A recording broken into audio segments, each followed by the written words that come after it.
Welcome back to EncycloMan, the channel that follows every thread to the end.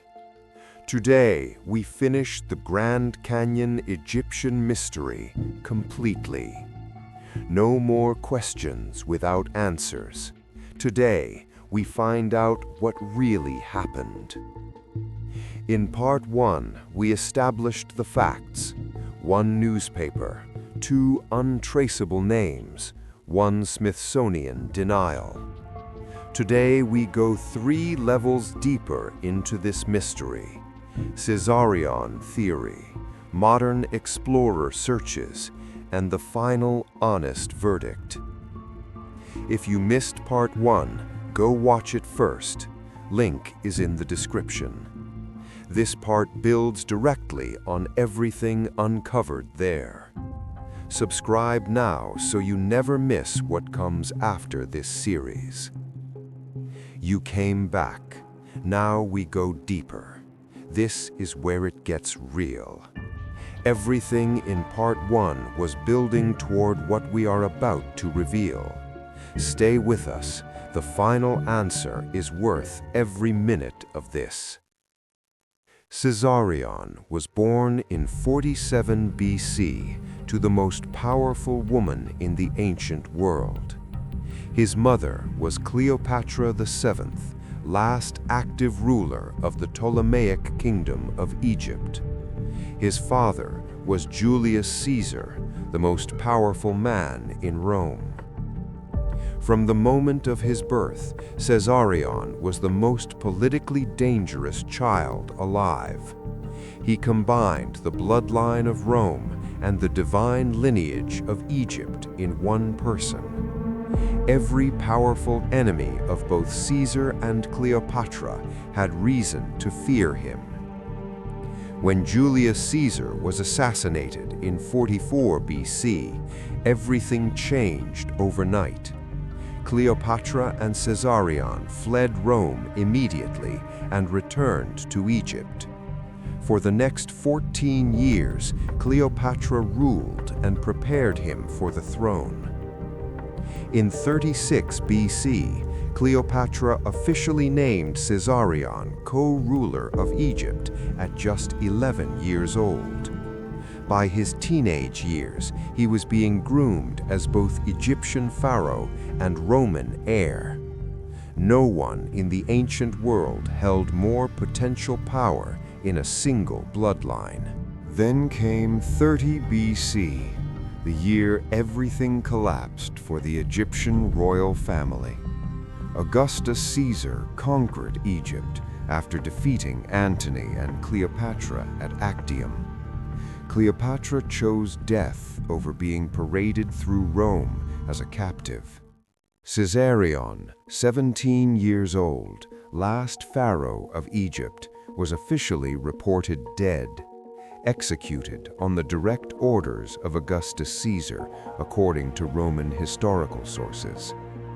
The last heir of both Caesar and Cleopatra was gone, or so the record says. In Roman political practice, displaying a defeated enemy body was standard procedure.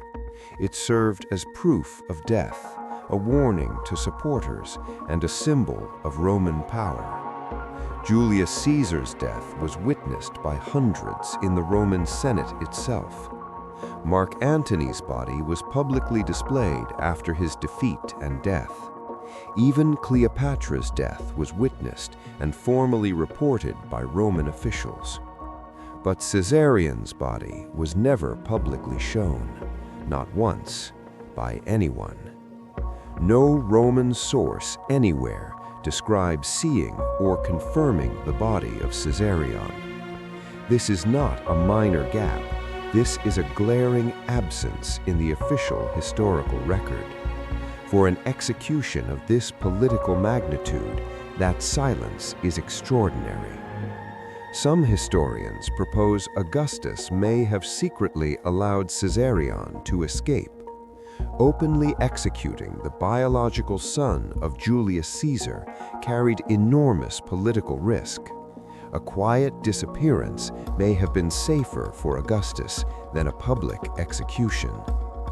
Others suggest his Egyptian tutors arranged his escape before Augustus arrived. They would have known what was coming, weeks of warning before the fall of Egypt. A ship prepared quietly in the harbor, a route planned away from Roman reach.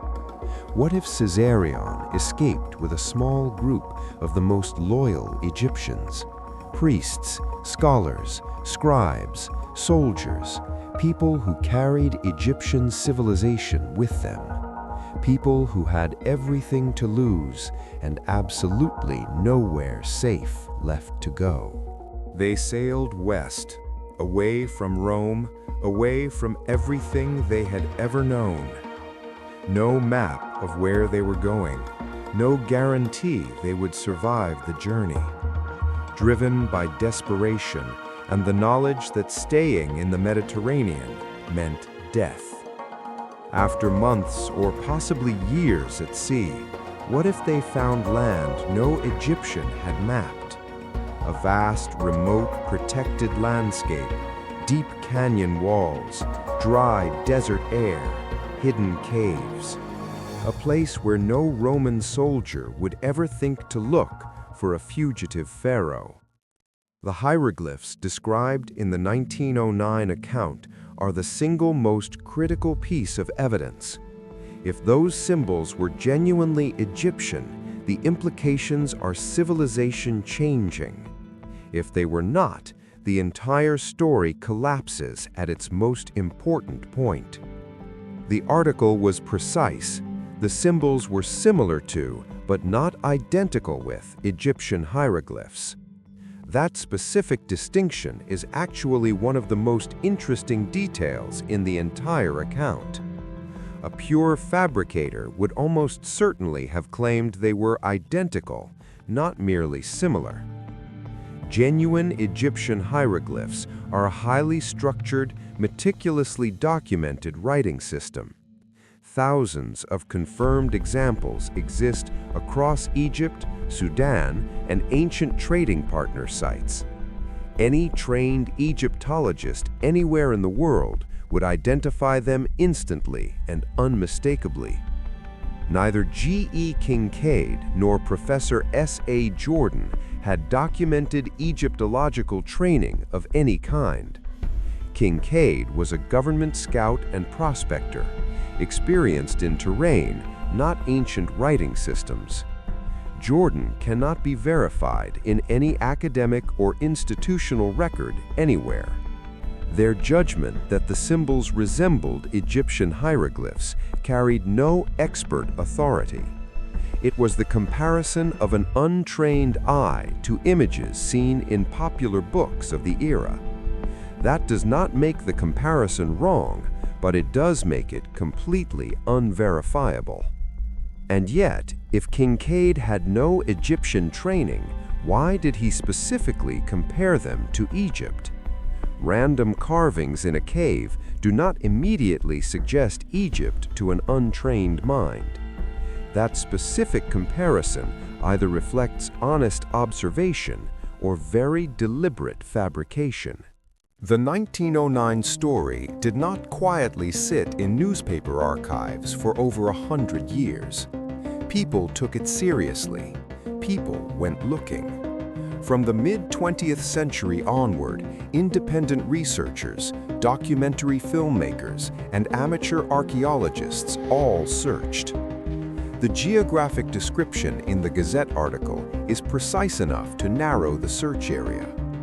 42 miles upstream from El Tovar Crystal Canyon on the Colorado River, approximately 1,000 feet above the river on the North Canyon wall. The problem is access. The described area is genuine inner canyon wilderness. Special permits from the National Park Service are required just to enter the region.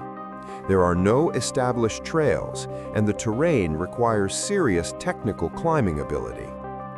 Multiple independent researchers who attempted to reach this location were turned back. National Park Service rangers cited permit requirements and legitimate safety regulations. Both are entirely real and reasonable justifications for the restrictions that exist. But researchers note the consistency. It is always this specific section that proves inaccessible, not the heavily visited tourist areas, not the well-mapped Upper Canyon trails.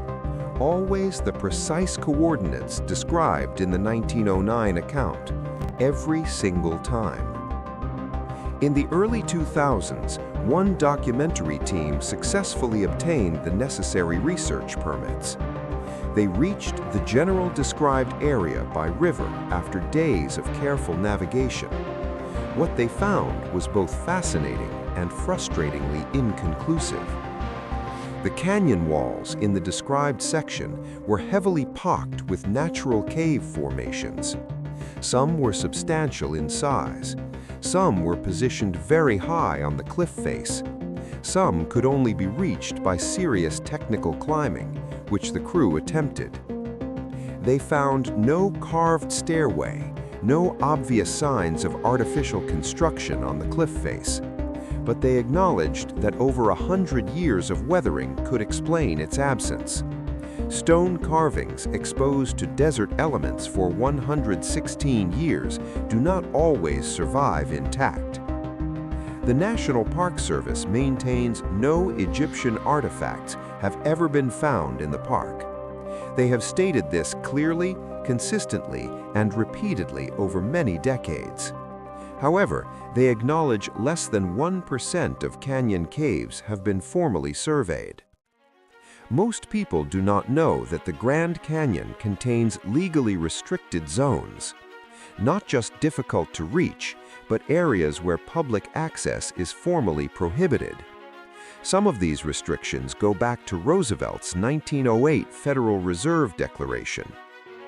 The official reasons for these restrictions are legitimate and well documented. Many restricted areas contain sacred Native American sites protected at tribal request. Others are designated scientific research zones or areas of genuine physical danger. These justifications are real, and they deserve to be acknowledged honestly and completely. Restricted zones exist across America for entirely legitimate reasons every single day. The existence of a restriction does not automatically prove a cover-up of anything. But the section corresponding most closely to the Kinkaid description is heavily restricted. The coordinates from the 1909 article fall inside a restricted zone. Independent researchers require a specific research permit that is rarely, if ever, granted. The canyon was restricted in 1908. The story appeared in 1909, 1 year apart. The Smithsonian was named as sponsor. The Smithsonian denies everything completely. The described location is restricted. Independent investigation has never been completed. None of these facts individually proves anything sinister happened in the Grand Canyon, but together they create a pattern of uninvestigated space that is genuinely difficult to dismiss. The gap that has never been properly examined is precisely where this story continues to live. 2 full parts, dozens of carefully examined facts, 116 years of questions. It is time for the final verdict on the Grand Canyon Egyptian mystery. We are going to give it to you honestly, the way EncycloMan always does. The most likely explanation, supported by available evidence, is deliberate fabrication. The 1909 Arizona Gazette story was almost certainly a yellow journalism hoax, designed to capitalize on American Egyptomania and sell more newspapers. The untraceable names, the single publication, and the complete absence of physical evidence, the Smithsonian's consistent and unwavering denial across more than 100 years, All of it points in the same direction, toward a story that was never real, but most likely is not the same as certainly. History has taught us this lesson repeatedly. Troy was considered pure myth for centuries until Heinrich Schliemann excavated it in 1871. The Dead Sea Scrolls were dismissed as forgeries by serious scholars until they were not. Science and history do not operate on probability alone. They operate on evidence. In this case, the evidence required for a definitive conclusion has simply never been gathered. The described location has never been independently examined with full unrestricted access. The Caesarion connection remains exactly where it started, in the realm of speculation. There is no physical evidence linking the last pharaoh of Egypt to the American Southwest. Possible is a very long way from probable, and probable is a very long way from proven. What we can say with complete confidence, the Grand Canyon is not fully known. Less than 1% of its cave systems have ever been formally archaeologically surveyed. Real ancient artifacts with thousands of years of confirmed history have been found inside its walls. Ancient peoples used this canyon for over 10,000 confirmed and documented years. Whatever is or is not inside those unexplored passages, we genuinely do not know yet. And until the canyon is fully examined, the door to this mystery stays permanently open. That is the complete picture of the Grand Canyon Egyptian mystery across both parts. From the 1909 newspaper account all the way through to the Caesarion theory and final verdict. This is exactly what EncycloMan exists to do: follow every thread and tell you the truth. No agenda, no telling you what to believe, no conclusion forced on the evidence, just the facts, the context, the competing arguments, and your own honest judgment. EncycloMan will always give you the full picture and let you decide for yourself. The honest truth about this mystery is simply this: we do not know. That is not a failure of investigation. That is the most accurate answer available. The canyon keeps its secrets, and the best we can do is keep asking the right questions. What is your theory after watching both parts? Hoax, cover-up, or something else entirely? Drop it in the comments below. Every single comment gets read by this channel. Your theory might be the starting point for our next deep investigation. If this two-part series gave you something real to think about, please give it a like. It genuinely helps more history lovers find EncycloMan and join this community. Share it with one friend who loves a great mystery. The best debates need two people. Subscribe to EncycloMan so you never miss our next deep dive into hidden history. More mysteries are waiting, more untold stories are coming, more threads to follow. History is never as finished as they told you, and neither are we. I am your host. This is EncycloMan. Stay curious, keep questioning, never stop digging.